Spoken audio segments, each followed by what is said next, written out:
Ya, terima kasih yang masih bersama kami dalam program Talk Show dan kami juga masih menunggu partisipasi Anda. Silakan saja langsung Anda bisa menghubungi kami dengan telepon yang tertera di layar kaca Anda.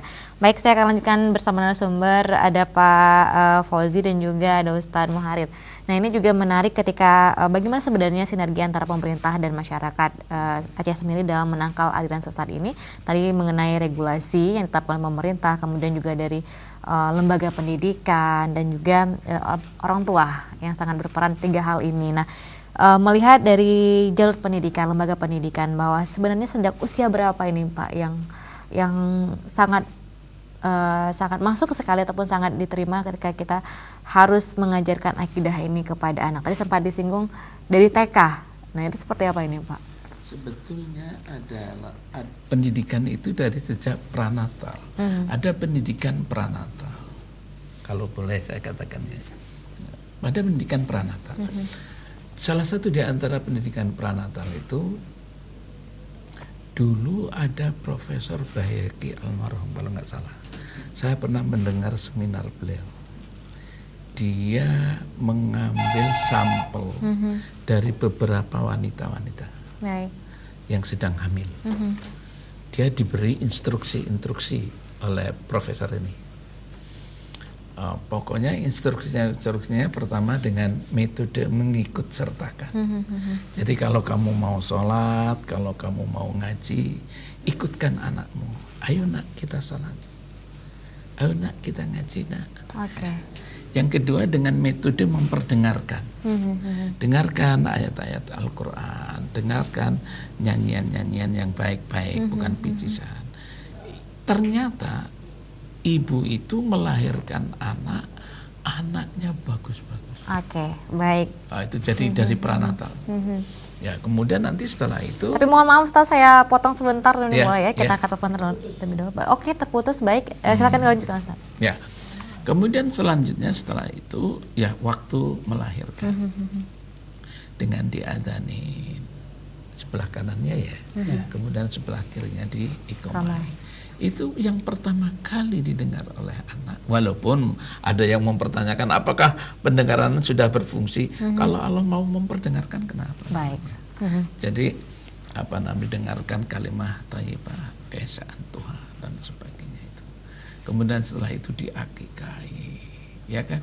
Kemudian setelah itu diberi nama. Nama pun nama yang baik. Di dalam Islam menggunakan nama tidak sekedar nama yang begitu aja, tapi nama yang mempunyai konotasi yang baik. Baik. Ya ini minta maaf ini kan sekarang saya kalau mau ngabsen mahasiswa susah namanya. Waduh ini nama.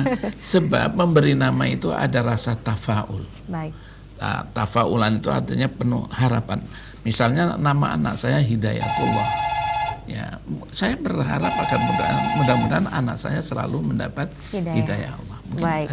Baik, kita coba angkat telepon terlebih dahulu. Halo, assalamualaikum. Waalaikumsalam. Ya, baik, silakan Bapak. Ini Bu, saya cuma mau tanya begini. Sebenarnya siapa yang berwenang menentukan sebuah aliran itu sesat atau tidaknya? Ya, karena begini, pengalaman beberapa waktu yang lalu Pak, yang ada di Darul Imarah itu, saya tidak memponis mereka sesat, tapi ini yang terjadi. Rame-rame sudah tinggi ke sana mau menyerang orang, katanya di sana sesat yang ada di Darul Imarah. Ya sampai saat ini tidak ada penjelasannya dari katakanlah dari mungkin atau dari apa. Jadi mengambang. Jadi ini sesuatu yang kalau dijelaskan tanpa ada penjelasan, ini kan jadi kurang juga ini yang satu pihak. Iya, baik. Orang mengatakan mereka sesat kenapa dibiarkan, padahal mungkin tidak. Jadi di sini kami selaku masyarakat awam mohonlah siapa yang berwenang dengan sesat saja mengatakan iya atau tidak gitu. Terima kasih. Assalamualaikum. Baik, waalaikumsalam warahmatullahi wabarakatuh. Pak Mahdi ini juga kritik dan juga saran yang beliau berikan. Ya, silakan Ustadz.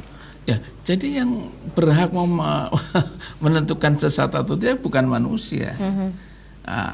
Kira-kira aktivitas dia itu sesuai nggak dengan Al-Quran dan Sunnah? Baik. Ada yurinya. Yurinya misalnya Majelis Permusyawaratan Ulama. Baik. Tapi yurinya juga yang benar gitu ya. Jadi sehingga dengan demikian orang itu paham apa betul dan dicek and recheck. Baik. Dicek and recheck. Nah, ini minta maaf karena berbeda dengan kita sudah dianggap sesat, ya nggak seperti itu. Tidak seperti itu. Berbeda pemahaman dianggap sesat, ya nggak seperti itu. Kira-kira dia itu sesuai dengan Al-Quran dan Sunnah.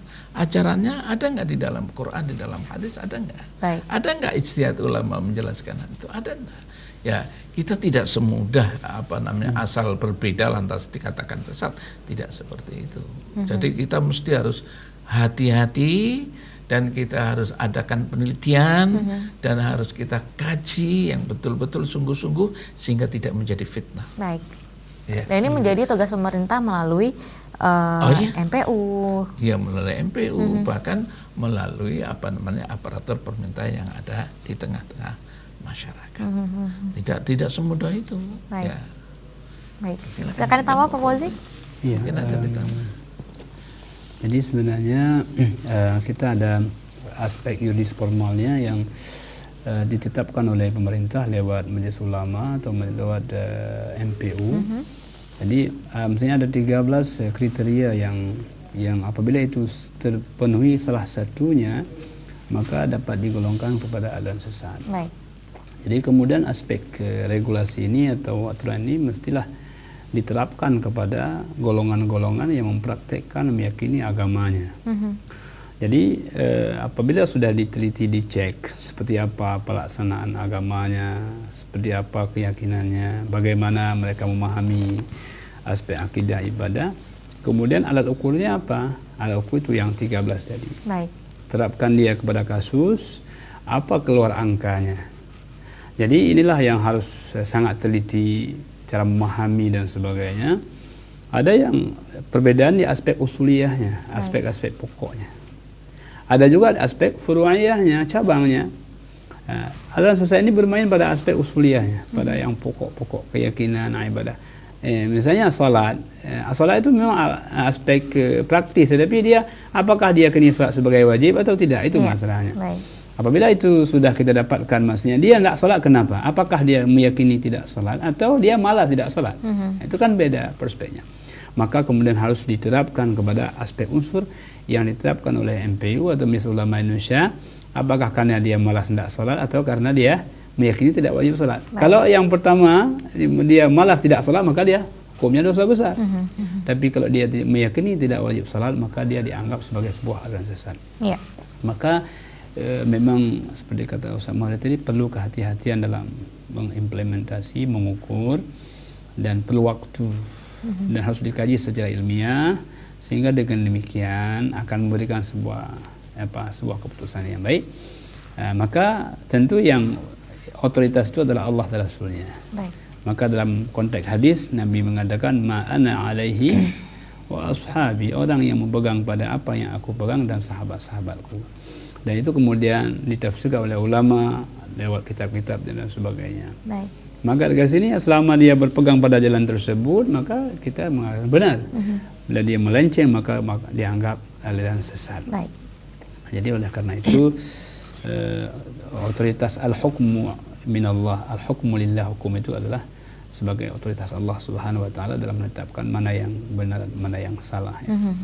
Jadi sebagai manusia kita perlu ada sebuah kajian-kajian yang ilmiah yang dapat dipertanggungjawabkan, ada referensinya sehingga kemudian dapat menghasilkan sebuah keputusan yang dipahami dengan baik oleh masyarakat. Baik, karena juga melihat dari 13 kriteria yang sudah ditetapkan tadi ini, Iya. dan ini kembali ke regulasi lagi tadi ini Pak ya. Kriteria. Jadi kriteria ini kan lewat kajian ilmiah juga. Iya. Jadi yang pertama kriteria itu sudah disepakati oleh ulama dan kemudian sudah dipahami oleh masyarakat. Baik. Maka sangat penting juga sosialisasi.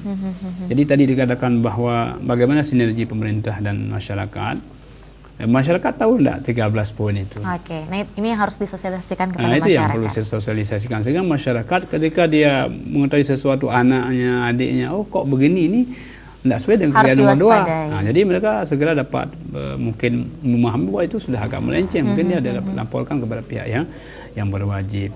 Nah, yang kedua adalah masyarakat kita ikut mencerdaskan. Oke. Nah, jadi mereka bukan hanya bagaimana untuk menghilangkan ansasat, tapi bagaimana mereka dapat melakukan preventif. Jadi istilah bahasa Arabnya al-wiqayatu khairun minal ilaj. Jadi tindakan preventif lebih baik daripada kita sembuhkan. Nah, jadi makanya saya menganggap bahwa ada 3 hal yang penting dalam kehidupan masyarakat yang diwaspadai. Yang pertama adalah masa muda. Baik. Karena ansasat itu jarang orang tua, Ustaz. Oke. Ya kan? Lebih kepada remaja ini. Ya, itu masa-masa muda ini sangat penting karena dia lagi otaknya kosong, Baik. sedang mau menerima apa. Yang kedua adalah orang yang memiliki kekayaan. Ya, kaya ini ya orang miskin dikasih uang itu bisa dia ikut kepada tadi orang yang ngasih uang ini. Baik. Ya, jadi aspek kefakiran kadal faqru ayyakuna kufran. Jadi orang-orang fakir ini dia mudah untuk kekufuran karena dia butuh kepada sesuatu. Baik. Yang ketiga adalah waktu kosong. Waktu kosong ini maka penting adanya kajian, ada dialog interaktif. Baik. Ya. Sebenarnya yang kita dialog kan hal-hal yang sudah lama sebenarnya. Tidak ada yang baru dalam agama ini kan begitu ya. Kalau orang bilang itu kan yang dialog itu kan yang lama, ya memang tidak ada yang baru. Oke. Nah, tetapi itu bagaimana mengisi waktu sehingga dengan demikian refresh, Baik. mengingatkan kembali, menyadarkan kembali. Nah, dengan demikian orang mungkin akan sadar akan. Oke, baik. Ya. Singkat saja Ustaz, kita juga sudah di penghujung waktu dan penelpon tadi menjadi penelpon terakhir di acara talk show malam ini, dan terima kasih kepada Ustadz Fauzi dan juga Ustadz Muharri atas kesempatan malam ini, dan mudah-mudahan yang akan kita sampaikan juga bisa menjadikan masukan untuk pemirsa di rumah. Dan akhir kata saya Feni pamit, sampai jumpa. Wassalamualaikum warahmatullahi wabarakatuh. Waalaikumsalam warahmatullahi wabarakatuh.